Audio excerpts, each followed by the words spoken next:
I'll be the first to admit that the modern-day evangelical church would make little sense to the early church. Its trite, its concert-style worship experiences would leave the disciples thirsty for more. Its lack of supernatural experience would make them wonder whether or not they were really in a Christian church, and the banal lack of any real substance or life-changing exhortation to live a biblical life would make these disciples wipe the dust off their feet.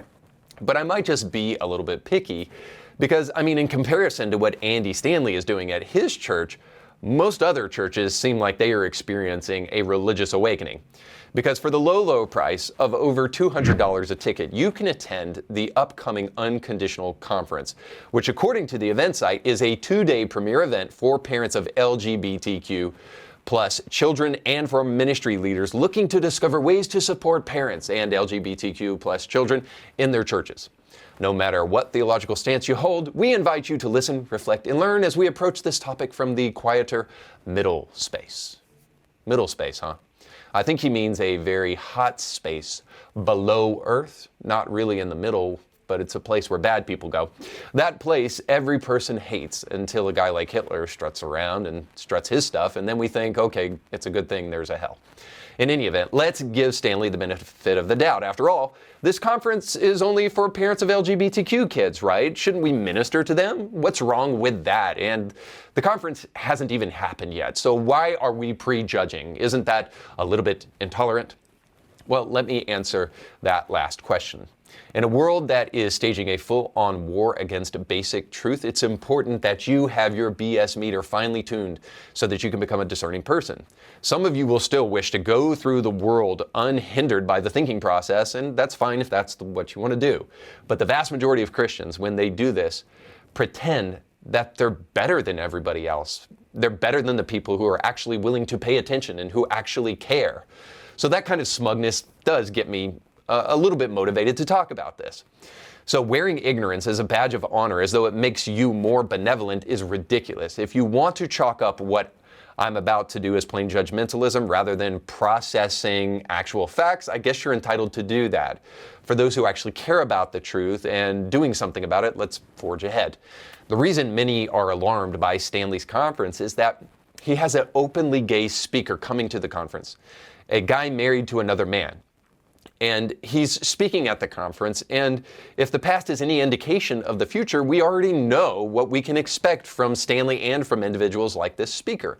Stanley, speaking at his church a while back, told them that gay people have more faith than you, as Bible-believing Christians. Check it out. A gay person who still wants to attend church after the way the church has treated the gay community, I'm telling you, they have more faith than I do. They have more faith than a lot of you. A gay person who knows, you know what? I might not be accepted here, but I'm going to try it anyway. Have you ever done that as a straight person? You heathens are desperate to have the same kind of game that the gay man has when he comes to church. Or perhaps what Andy means by faith is something vastly different than the average person. We all have faith in something, to be sure, and surely it takes a whole hell of a lot of faith to believe that God can bless your gay marriage. The faith that Andy may be talking about here may be faith, just not Christian faith. This kind of faith is way more akin to idolatry than biblical faith. It will come as no surprise then that Andy has also gone on record with the belief that Christians should unhitch their faith from the Old Testament, and in his latest book that Christians should not be in it to win it, as though you can really care about another individual without winning the culture that they live in. Anyway, maybe you're still not convinced, so let's just simply look at the speaker Stanley has asked to come and grace his pulpit. After all, according to him, gay people have a lot more faith, but faith in what?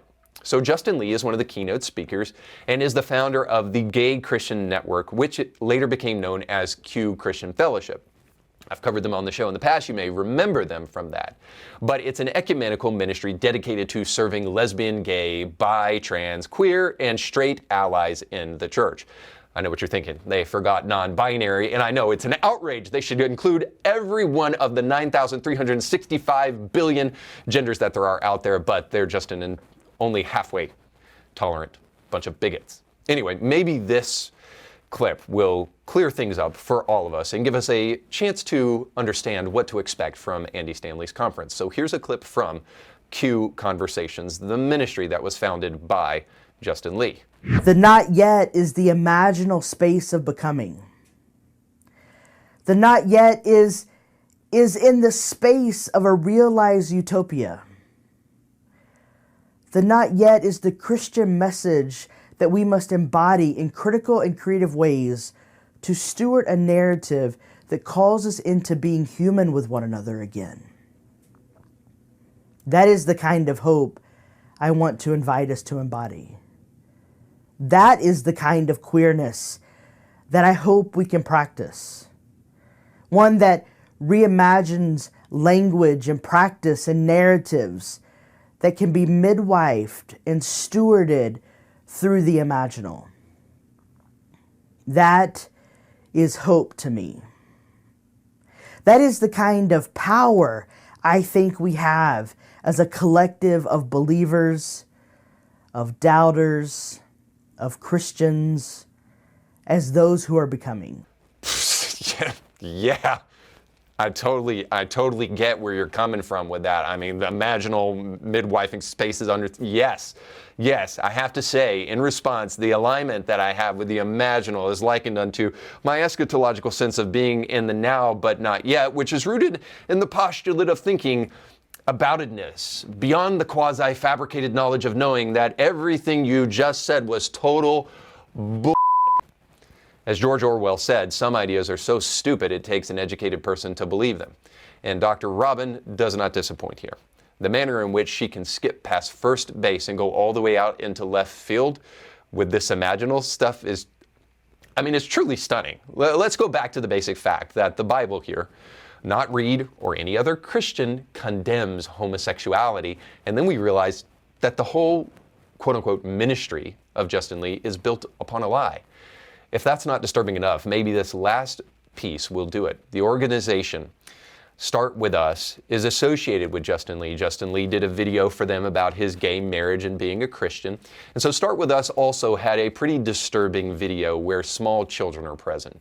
Check it out. Starts with us. Take one. Curiosity. Curiosity. Curiosity. Do you know what it means to be curious? Oh, curious, I know that word. Okay.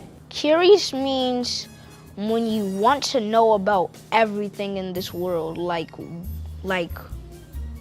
for example, how does a whale sleep? I do think it makes you smarter. I think being curious is a good thing because you can learn new things by asking questions. You can learn from the person you're asking, and they can learn from what they're saying. When I want to be someone's friend, I ask them a lot of questions. What their name is, how are they doing? What's your favorite color? What's your favorite place to go? And what's your favorite book? What's their favorite subject in school? Do you like dresses or pants or shirts?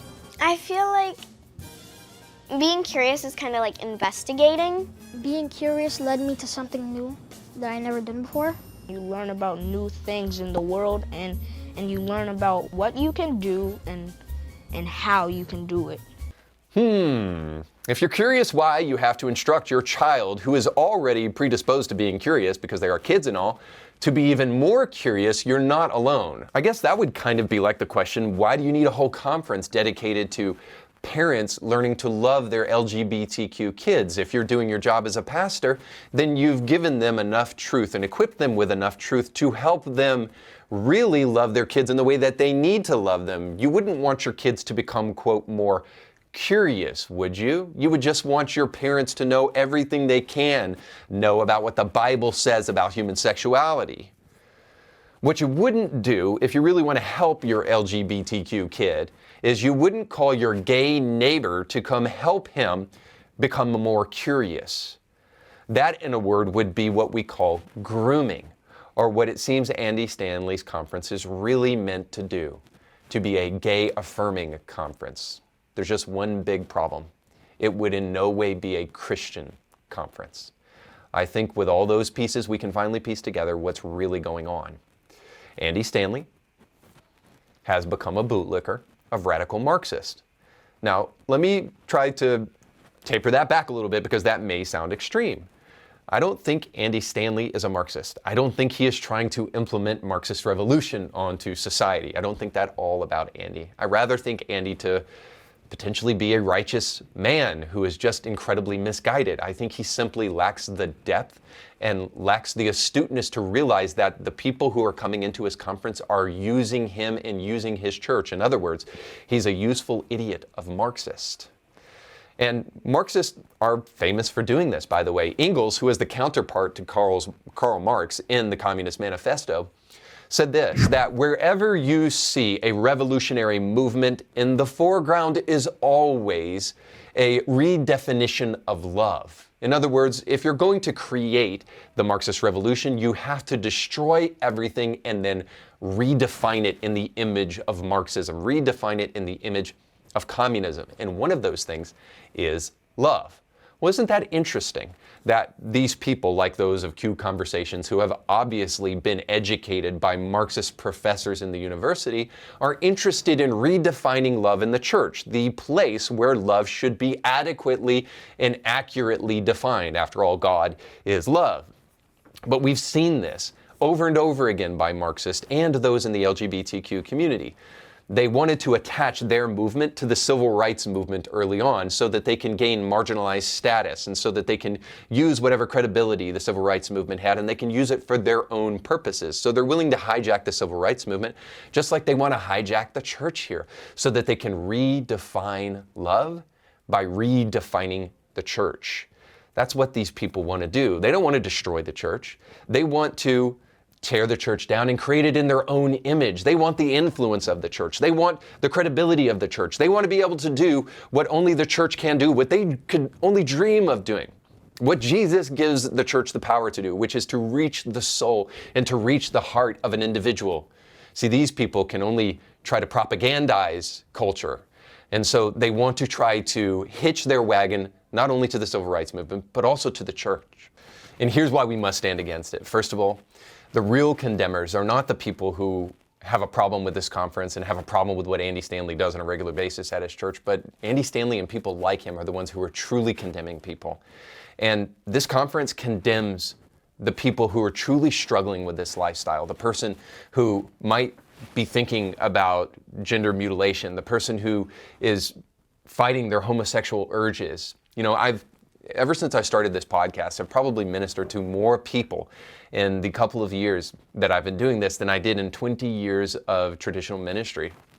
Because people reach out to me all the time and they say, thank you for having Calvin Robinson on. Thank you for having Christopher Yuan on and others. And thank you for talking about this subject because I've been married for 20 years and I still have every once in a while homosexual urges and you're giving me the courage to keep on fighting those things. See, those kind of people need a godly man to stand up and tell them that the fight is worth it and God can give you the strength and even give you the help to finally be delivered from this thing. For those who are in the middle of fighting that fight, there needs to be a pastor who brings the kind of encouragement that Andy Stanley doesn't seem either capable or willing to provide. And then the other, and probably the most important thing, especially as it relates to this conference, is that it condemns the parents of LGBTQ kids. It doesn't help them. Because many of those parents tried to deliver spiritual truth and tried to speak to their kids in a way that would help them understand what the Bible says. And as a result of that, their kids probably want nothing to do with them. Andy Stanley's conference, I'm sure, is eventually going to make them feel even more condemned than they already do for standing up for what is right. See, those parents need a pastor who will come beside them and say, hey, you had two options. Both of them, you were going to lose your kid. You could lose your kid to the LGBTQ cult, or you could lose your kid because you spoke the truth to them because of this LGBTQ cult. In any case, you were going to lose them. But at least in one of these options, you gave them the antidote for what's going on with them. And one day, if by God's grace they are converted to Christianity and they come back to you and they say they're sorry, they will thank you for telling them the truth. The worst thing that could possibly happen to those parents is their kid come to them and say, why didn't you tell me? I thought you believed in God. I thought you believed in the Bible. Why didn't you tell me? Now, these parents are struggling with one of the most difficult moments in their life, and they need a pastor who will encourage them and say, if you told your child the truth, you were trying to help them. You were trying to make sure that you didn't confine your child to a plastic surgeon's knife and to a community of people who pretend to love them, but actually will just encourage them toward decisions that will leave them with lifelong pain, that will leave them with bone density issues, with infertility, with acne, with receding hairlines. And again, I've had transgender people reach out to me on my show, and even people that I've spoken to on the show who are transgender. And not a single one of them have ever told me they were thankful for their surgeries. In fact, one of those individuals, because they were taking cross-sex hormones, had a hair grow in their urethra, and it almost killed them because of an infection in their body. That person also, by the way, was on the documentary, What is a Woman? And so the point is that a parent who helps their kid avoid that kind of life of pain and avoids resigning their child to this poisonous ideology is a parent who truly loves their kid, and they should be commended for that. But Andy Stanley's conference would have them walk away condemned even more because they're supposed to affirm and or find some way not to tell their child the truth. You know, Andy Stanley, if he was doing his job as a pastor, should say, hey, your child didn't reject you. Your child rejected God. And there's nothing you can do about that. Stand in the truth, stand firm, and eventually, by God's grace, you'll win your child back. And so if you really care about real love, if you really care about standing for people, if you really care about not condemning people, you will find a way to marry love with the radical truth of God's word and unapologetically share it in a society of lies. That's all the time we have for today. Thanks so much for watching. If this was helpful to you, don't forget to like, share, and subscribe. But most importantly, go with God. So you just got done watching a small excerpt of a much larger episode. You can find the link to that full episode down below in the description of this video. So you definitely want to check that out, because if you like that clip, you'll like the much larger episode. And while you're at it, don't forget to like, share, and subscribe, and click that little bell to be notified when great new episodes of Indie Thinker come your way. Thanks for watching.